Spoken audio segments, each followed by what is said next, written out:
Hello, everyone. Hi, crypto miners and everyone tuning in. And special welcome to Rachel. Hi, Rachel. Nice to meet you. Oh, I'm sorry. I have to unmute you first.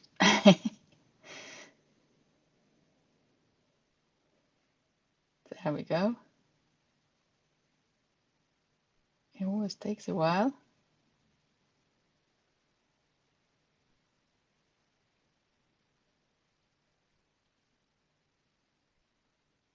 Now you should be unmuted, Rachel. Okay, can you guys hear me? Hello? Yes, we can hear you. Can you hear me? Oh, Well, yeah, I can hear you. Thank you, Mary, for the introduction. Hi. great. Yeah, we have Rachel Wolf, senior reporter on Cointelegraph with us. It's lovely to meet you, and we are really happy to have you here. Yeah, it's great to be here. Nice to meet everyone, and thanks again for the introduction. And today we will, I want to let the floor to you a little bit, but I have lots of questions also. I don't know how much time we have, but let's start. Yeah. What brought you to Cointelegraph and when did you start there? Yeah, so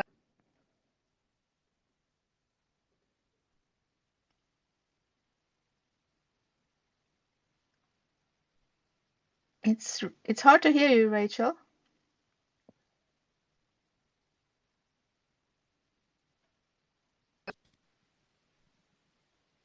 Mary, can you hear me? Yeah, now I can hear you. Oh, okay, Great. sorry. Yeah, I had a call coming in. Um, Oh, no so worries.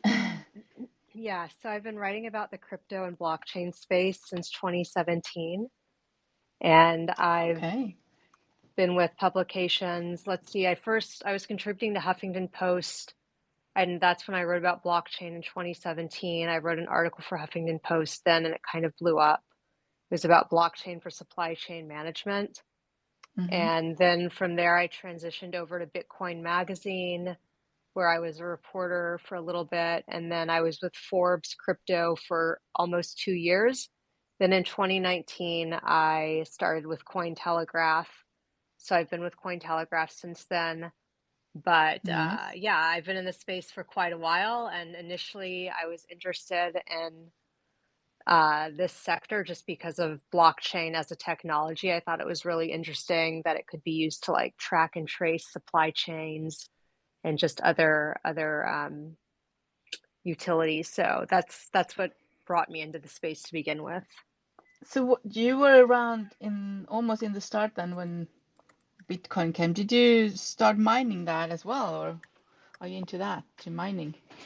Um, yeah, so I was actually I mean I So a few years ago, or maybe 3 years ago now, I acquired a coin me. I think that's what it was called, a little mining machine that you plug in at home, and it doesn't take that much electricity to use, and it mines Bitcoin for you. And so I was using that. I actually got an email recently saying that they're ending operations, I don't know, about a month ago, and to transfer over what I had mined into a wallet.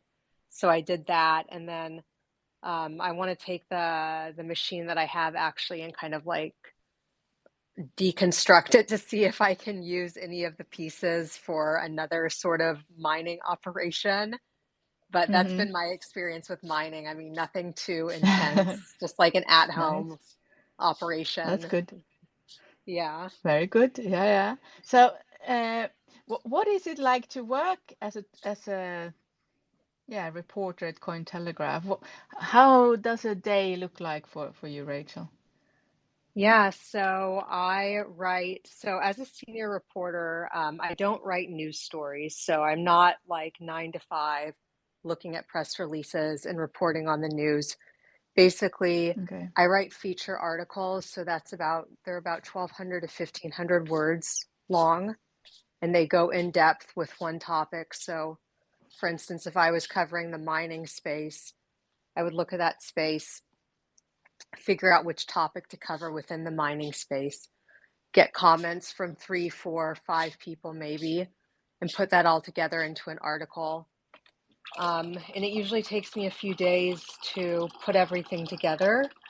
So it's not like the fastest process because I really have to do research and do a lot of interviews with people. So I Mm. hope that answers your question. Yeah, so how do you choose who to interview or what to write about?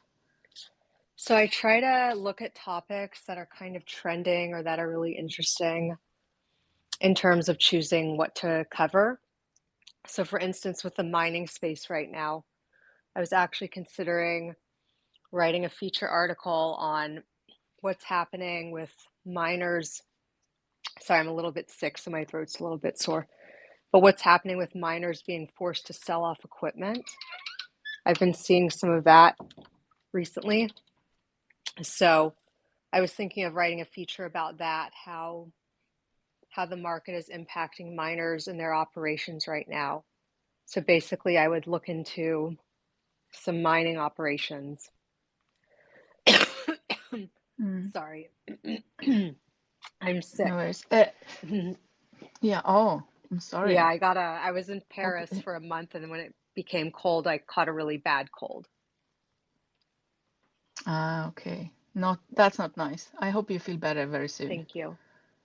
Have some honey water or tea. Exactly. Yeah. So, what is your, I mean, uh, I was thinking, what is there a question that you always get asked about your work? What is the most asked question you get? Um, let's see, I'm trying to think here. People are interested in knowing more about like what topics I cover and why. That's a good Hmm. question. People are also interested to know what it's like being a female reporter in a male-dominated space. Yeah. Yeah, I can understand that. So how is that? There is lots of females out there now, though. Yeah, when I first entered in 2017, I'd say that there were not as many females, but definitely now there's a lot more women in the crypto and blockchain space. I think that a lot of that is being driven by like the Web3 initiative. So NFTs definitely attracting So, more diversity. yeah. So are you the only female reporter on Cointelegraph? No, there are actually, we have a pretty diverse team. Our editor-in-chief, That's good. Christina, she's amazing. She's a female. And we do have a few more Good. other, obviously, we do have a few more other female reporters. Yeah, that's good. I think it must be a very, very fun job to have. And do you get to choose everything yourself, what you want to write about? Or do you get like, here, I write about this, or No, so, well, I do choose the topics, but they have to be approved by my editor. So I can't okay. just, I go to a lot of events and I talk to a lot of people. And if I hear an idea that I think is interesting, it's not Hmm. something that I can just say, oh, I'm definitely going to write about this. Like I do have to let my editor know about the idea and let him know why it would make a good feature. So with the articles that I write, they don't focus on one company or one person.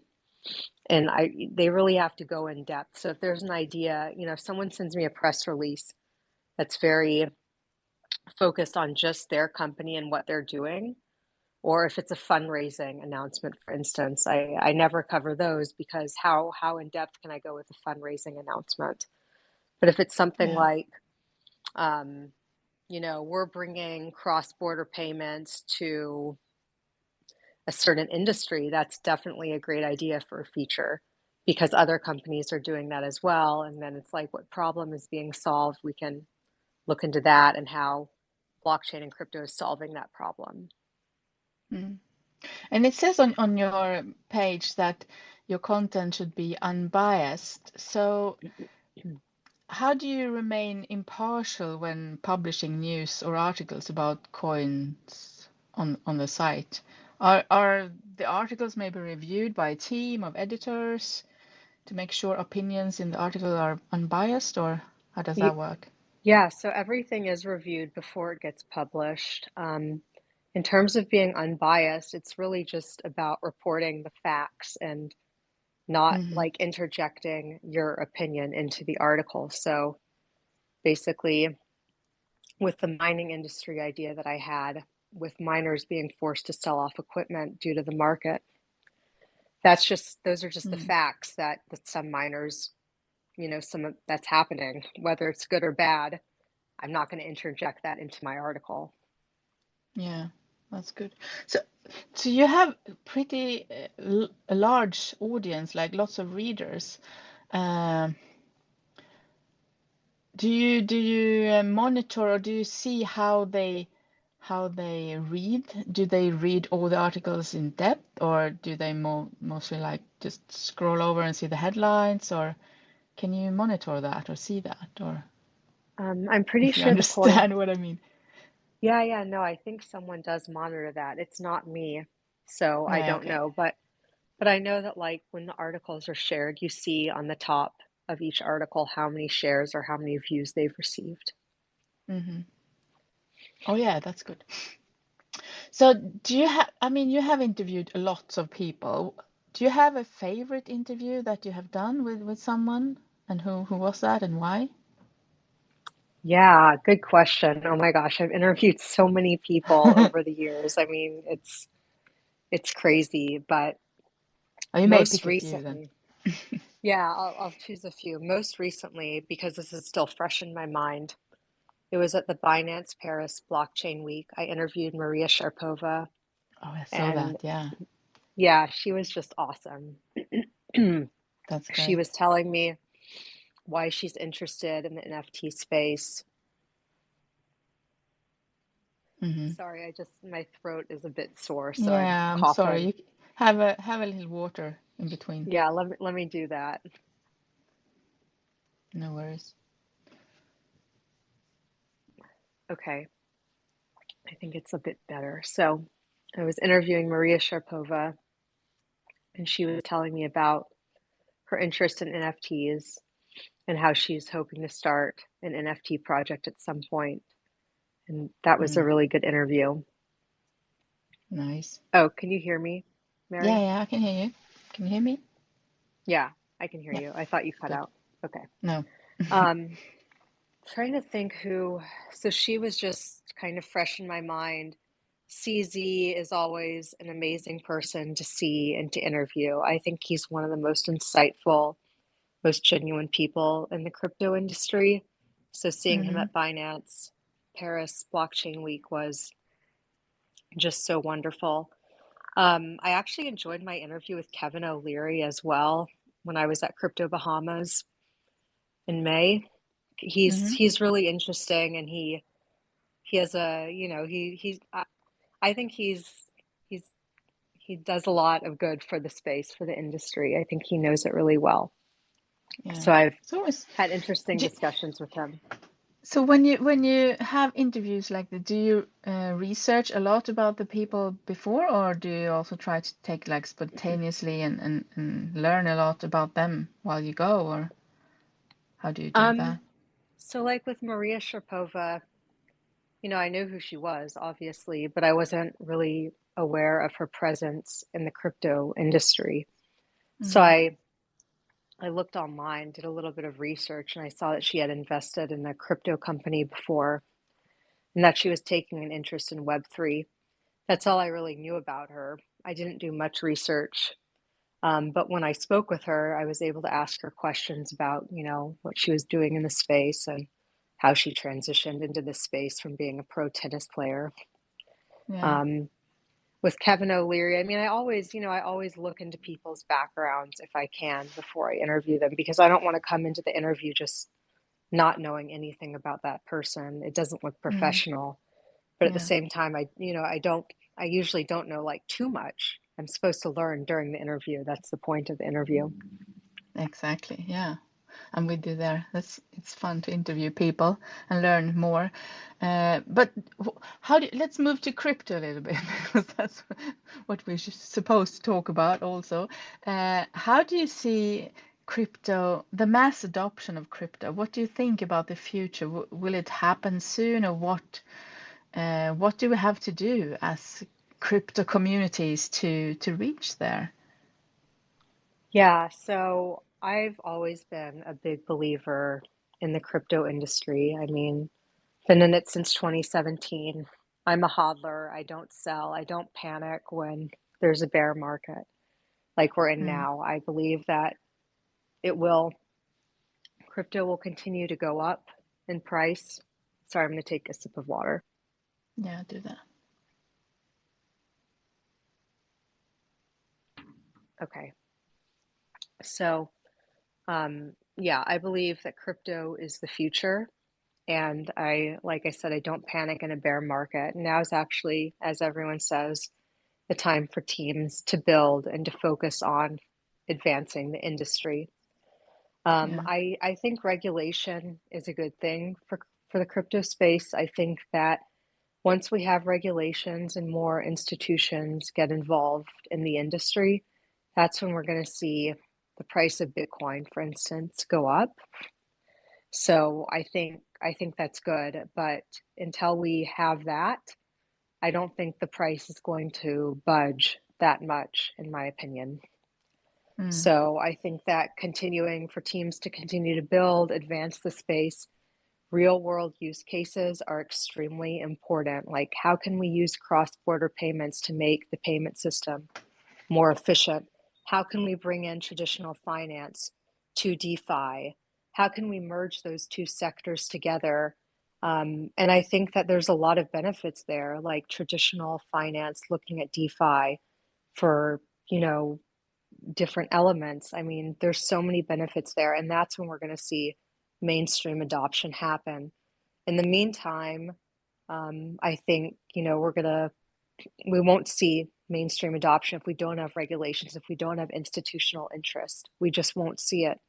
But that's not going to happen because we're already seeing that today. We're already seeing regulations. We're already seeing institutions getting interested in it. Yeah, So for sure. yeah, I know for sure prices will go up and that this industry is here to stay for a very, very long time. It's the future of finance. Yeah, I actually agree with you on everything you say there because I think that we have to work together also as a space because if you take all the people in the world, it's just a tiny bit still who knows that crypto is so much more than only Bitcoin. And some people doesn't even know at all what crypto is. So we still have a long way to go, but it's moving faster and faster, I think. And yeah. Yeah, it's moving faster and faster, but it's also, it's so interesting whenever I venture out of my little crypto bubble that I live in, where all of my friends and community also believes in crypto. And then I talk to people that have no idea about it and they're skeptical. It's so interesting to me to hear people say that Bitcoin is a Ponzi scheme or that they don't know Yeah. why people believe in cryptocurrency. It's like, what world do you guys live in? Like, it's just so crazy when I hear people say that, or they're like, oh, what is Bitcoin backed by? And I try to explain it to them and they still don't get it. It's just so, it's weird, but I think a large part of the world still thinks that way. Yeah, and I think here I'm in Sweden, and people in Sweden they only know about Bitcoin or maybe Ethereum, and most people think, like you say, it's a scam or it's something you use for criminal activities to pay for guns and things like that. And Yeah. yeah, Yeah, there so are much more parts of than the that. world where people, right, and it's like I've always lived in innovative cities like San Francisco or Austin, Texas, where people are so in tune to innovation, but then you go into like other areas of the world and sometimes people just don't get it. It boggles my mind. It's like, how could you guys not understand that this is the future, that this is now actually, and it continues, it will be the future. Hmm. So what is your take on all these metaverses that plopping up like mushrooms everywhere? And there's so many coming out. How do you think that Yeah. will turn out? So the metaverse, that's an interesting topic that you bring up because I'm getting so many press releases on the metaverse every single day to the point where I'm Uh-huh. just like, if I'm going to write about the metaverse, I want it to be something that At first I was like, okay, cool. Artists and musicians are doing NFTs and entering the metaverse, and now I'm just like kind of sick of it. I am just over it. I'm just over writing about that. But I do think a topic that I'm interested in with the metaverse is how brands and consumers are interacting with the metaverse. And Hmm. I'm really interested in the digital fashion space, and I think that the metaverse has a large role to play there. Oh, yeah. Yeah, so when I was at Paris Fashion Week, I actually wrote a feature for Cointelegraph. That's my most recent feature. It's up on my column now about the metaverse, the presence there at Paris Fashion Week. And designers are looking at the metaverse as a way to kind of like highlight their virtual designs, place those designs on avatars in metaverses like Decentraland or the Sandbox, and have consumers, dress their avatars, personalize, customize who they are in the metaverse. Like, I think that's a really, really good use case. But some of these other metaverse use cases are just like, I don't know. I think just a little bit like there's a lot of hype around it.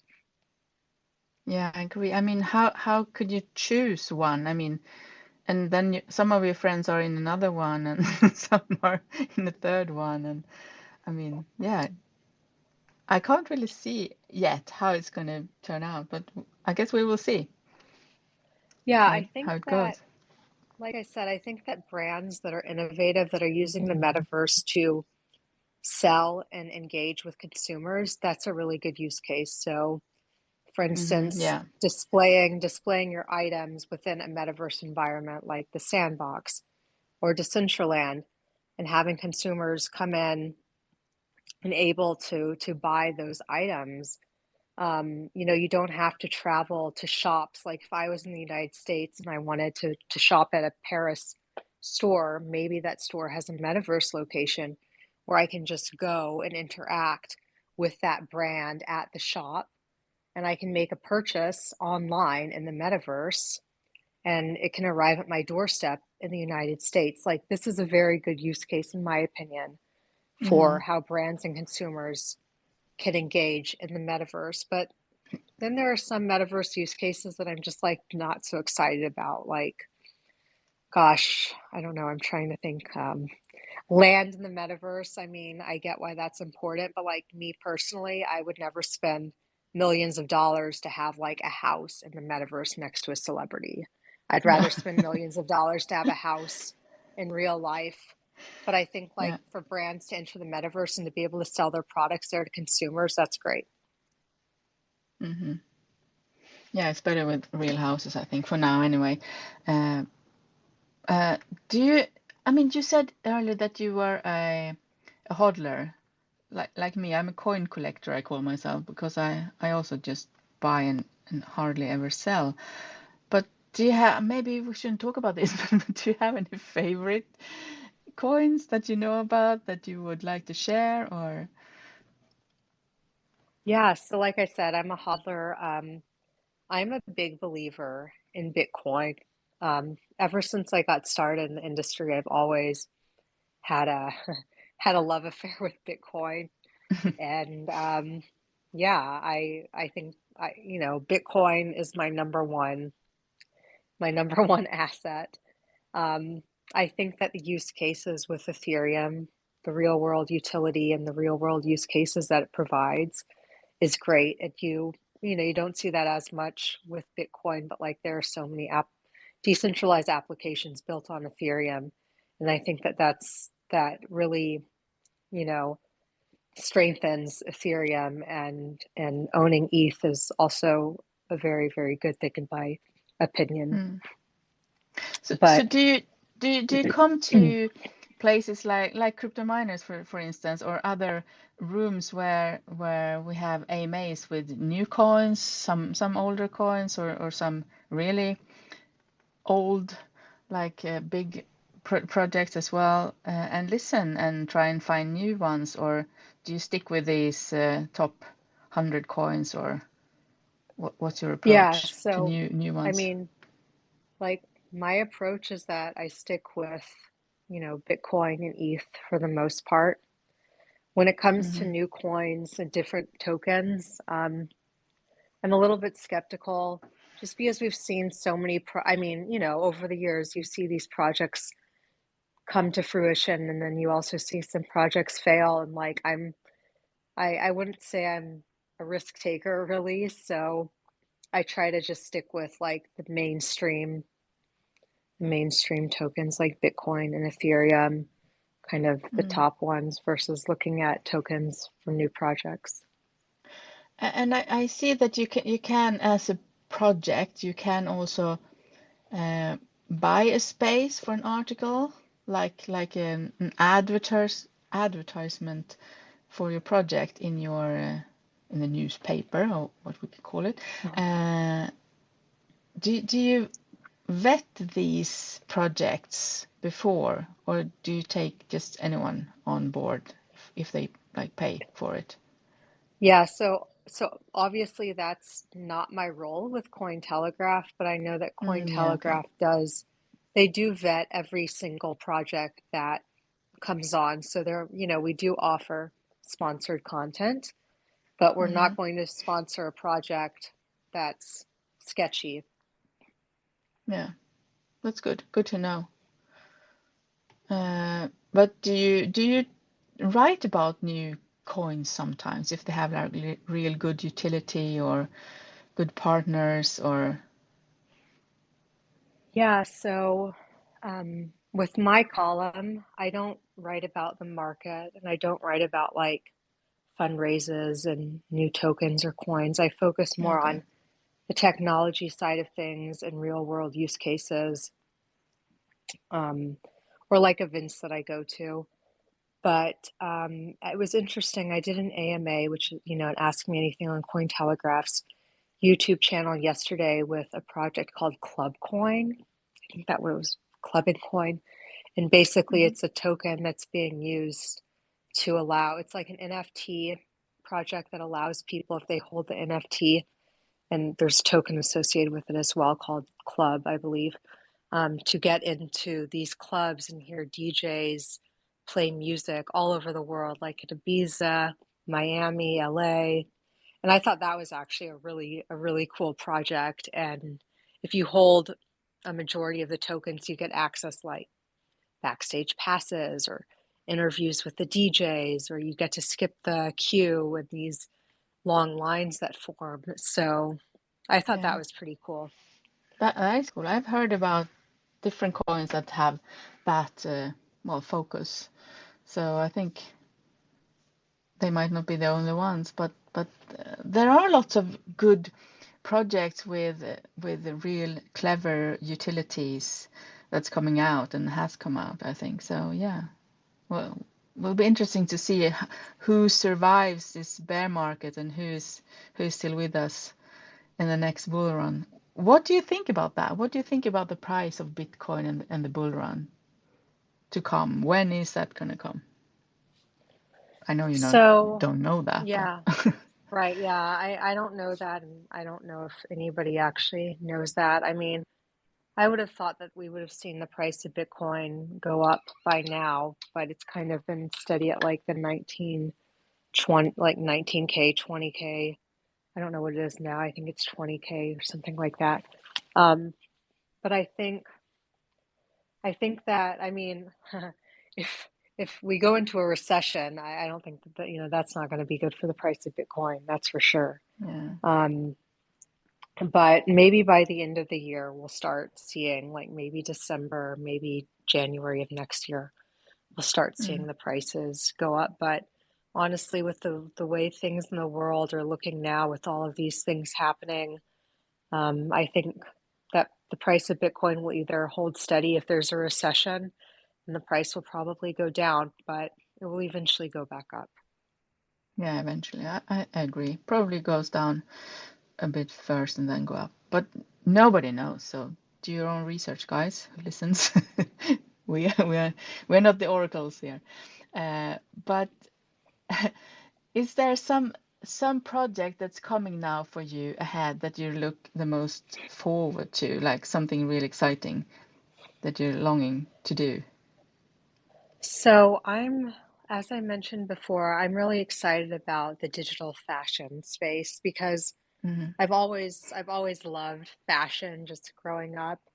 And now that I see this, like, we're seeing Paris Fashion Week, New York Fashion Week, and these designers are incorporating Web3 elements into their designs. They're creating physical designs that have digital looks associated with them, or they're just creating NFT looks and displaying those at the fashion shows that they're hosting at these events. So I think that's really exciting. It was at Paris Fashion Week.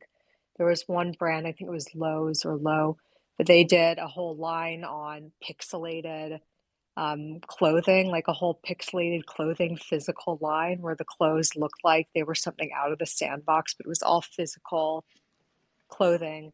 And that was just super cool to see. So I'm really excited to see how that shapes up. I like the fact that we can like have these avatars in the metaverse and we can customize them to wear like Gucci, for instance. I just think that's really cool.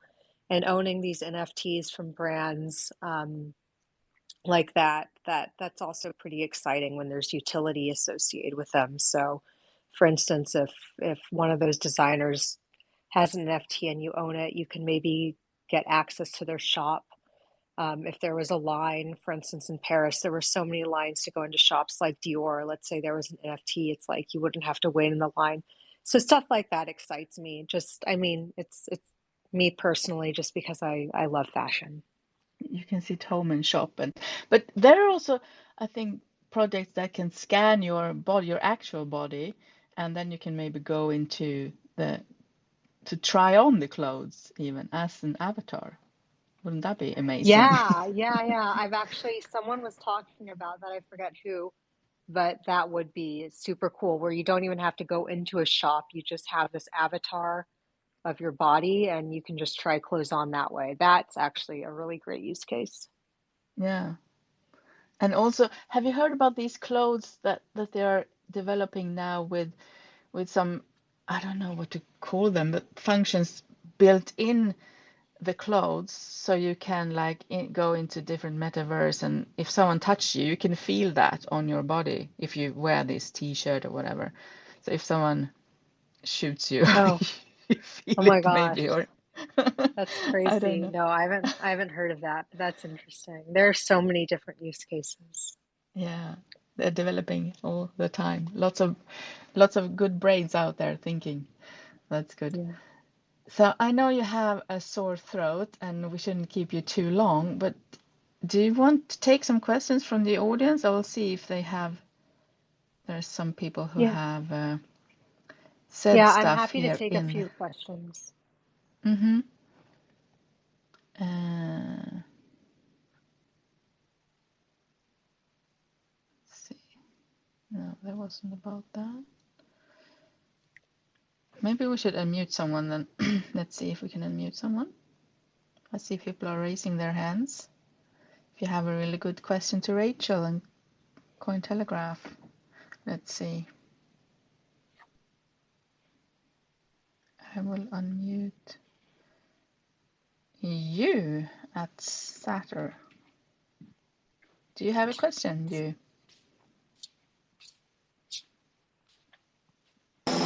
Hi, ma'am. Can you hear me?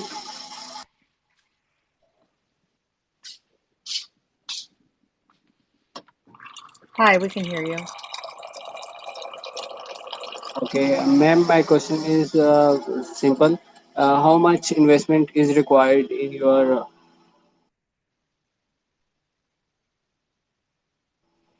Sorry, I didn't get that. How much investment is required in my what?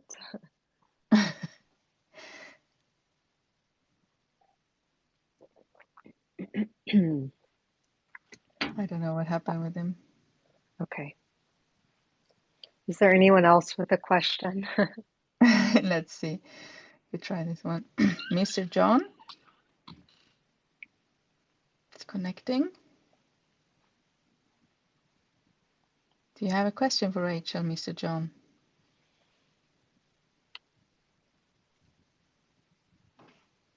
Takes a little while for it to connect, I think.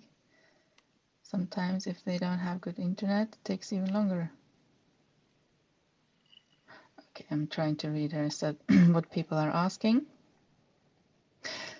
So while I'm trying to find something, maybe you can tell us about something that you think that we might find interesting about your job or about the crypto space in general. I know you wanted to talk about Web3 as well. Are you talking to me, Mary? Can you hear me? Yeah, I can hear you. Yeah, okay.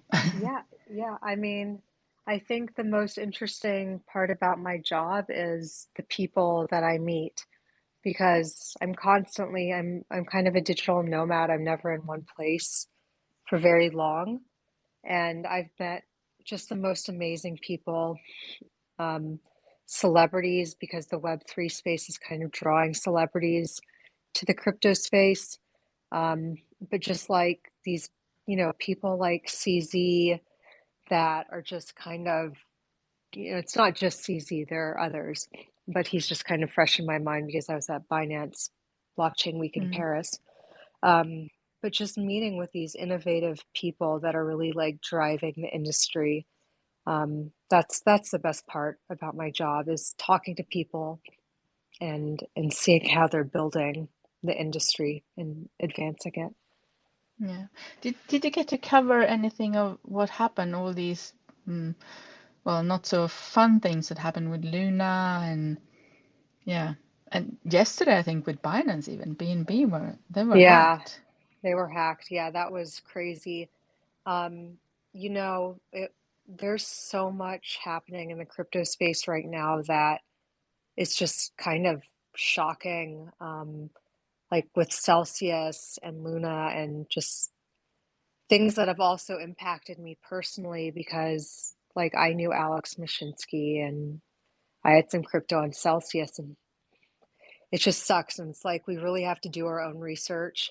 So I learned the hard way where it's like I had some crypto on an exchange that I trusted. And as Mm, soon as we started seeing these events happen, I switched to a hardware wallet immediately. It's like it really became apparent, not your keys, not your coins. It really became apparent when we saw all of this happening, and it's not going to be the last of it. We're going to see more hacks. We're going to see more scams as this industry grows. I think the most important takeaway for people listening right now is just do your own research and keep your crypto safe in ways that you know, that you feel is best suited because you never know what's going to happen with a project or with an exchange. You just never know. And we're yeah. seeing that unfold. Be careful. So how do you keep your coins in the ledger maybe or hard Yeah. wallet? Well, there are so many different hardware wallets now. I think Ledger is great. Trezor. There are so many different options, but I think the ones that are well known, that have been around for a while, that are reputable, that have good reviews, those are always safe bets in my opinion. But Mm, there are also complexities associated with hardware wallets, which is why I didn't want to use a hardware wallet in the beginning, because having your crypto on an exchange is so much easier. It's yeah. you don't have to worry about a physical thing. You don't have to worry about a seed phrase. You don't have to worry about setting the wallet up. But at the end of the day, it's it's much more secure in my opinion. It's worth going through the complexities rather than losing your crypto to an exchange that goes bankrupt at the end of the day, right? So, Yeah. That's not fun. Feel sorry for all those people who that happened to. Uh, but let's hope we can all recover in the next bull run that we know will come someday, I think. yeah, it Uh, will. It will. if we move back a little bit first to Cointelegraph, there is a subscription option that you can subscribe. What more do you get then from? I mean, you can read what you get, but what is your, how could you tell us in here why we should maybe buy that every month or pay every month to read? What more can we read about? So I don't know about the paid subscription with Cointelegraph. but Okay. I do know that, we're obviously one of the top publications within the crypto industry. We have a very large following, a lot of readers. We have a great YouTube channel where people can subscribe to watch the AMAs that we conduct. I'm one of the interviewers, so I interview companies for our AMAs. Okay. Nice. Yeah. And then obviously people can keep up with my column on Cointelegraph. They can follow me on Twitter, but um, our content is just so, so, so good. It's really good content. Great to know. So, what kind of projects do you have AMAs with? So those are chosen by the Cointelegraph team. I don't actually choose them, but they assign me to do the interviews. So Club Koi was the one I did yesterday, and then I did an unboxing video for a hardware wallet recently. Yeah, so I think just like innovative projects that focused on real world use cases, those are always good to have on.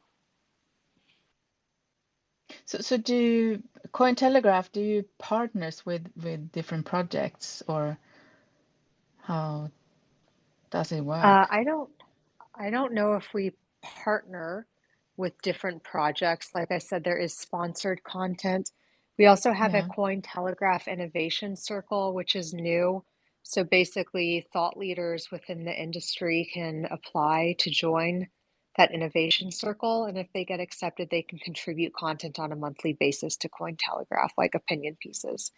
And Okay. they also get the cute little cartoon avatar that our artists design. Nice.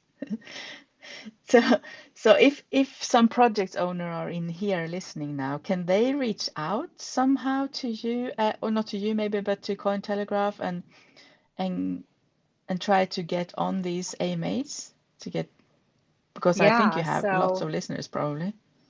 right.